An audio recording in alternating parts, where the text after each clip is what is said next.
Yeah, my name is Philip. I am from Germany, and I take photos for a living. I document things in the Islamic world, and I have traveled to many Islamic countries. And 9 years ago, it was my first visit to Iran, my first Shia country where I saw the first Shia communities, and I documented my first Ashura, which was the start for something really beautiful because I really liked the traditions, and I could really see this is something that I want to work on for a longer time. And now I'm here. I really like the story, like how Imam Hussein sacrificed himself for the cause because he really believed in the cause and this ideology of standing up to a suppressor, which was Yazid. And I really like this idea that you would rather sacrifice yourself in your own life than just surrender to the evil, you know. So this is something that really appealed to me and that I really liked. And also what I really liked specifically about this Ashura that I attended in Iran is that people were so occupied with performing the rituals and their religion and the taziyah and all these rituals, and I found them really beautiful, like how people were so occupied with performing the rituals in such a peaceful and beautiful way, you know.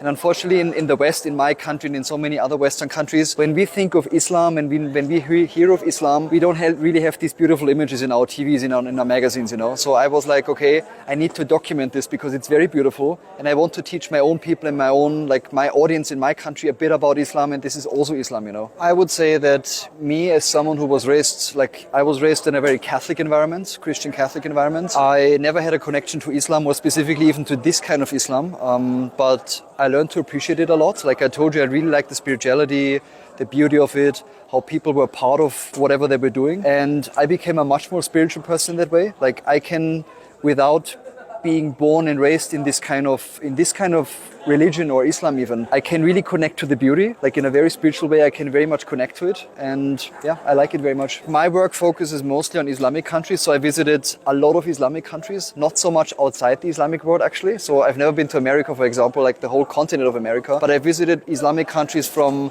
Maghreb to Turkey to Sudan to Pakistan. Like for example, Pakistan and Afghanistan are two countries that I really, really like, especially Pakistan. They're really kind people, and you have so many of them in this country actually. And Pakistan is one of my favorite countries actually. Arbain was a bit overwhelming because it's like 15 million people, like it's a lot of people. But I really like the fact that people from all over the world, not just the Islamic world, but from all over the world, they come together in Iraq to visit Imam Hussein and Imam Ali. And everybody is welcome. Like no one is asking like, where do you come from? Why did you come here? Everybody is welcome, and everybody gets hospitality, Iraqi hospitality. You get amazing food. You get to see these amazing places like Karbala and Najaf are such beautiful places that I really like to visit. Like I've been there so many times, and I will go there many more times. And Arbain was a really beautiful experience, and I hope, inshallah, that I will go there very soon again. So what I learned when I did my first Ashura in Iran in 2014, I saw that there is not really a lot of books about Ashura, like specifically the month of Muharram or the day of Ashura. I didn't find a lot of books about it, so I want to be the first photographer who does a compendium, the project is to have a book that compares Ashura festivities in, if possible, all Islamic countries, to compare them, how they're different, what they have in common, you know, because there's so many different countries where they celebrate Ashura. And even within one country, like for example, Iran, Ashura can look totally different in one city than in another city. So I want to take photos of these festivities and of the morning processions and see, and put them in a book to show the people, okay, see guys, Ashura can be different in a million ways.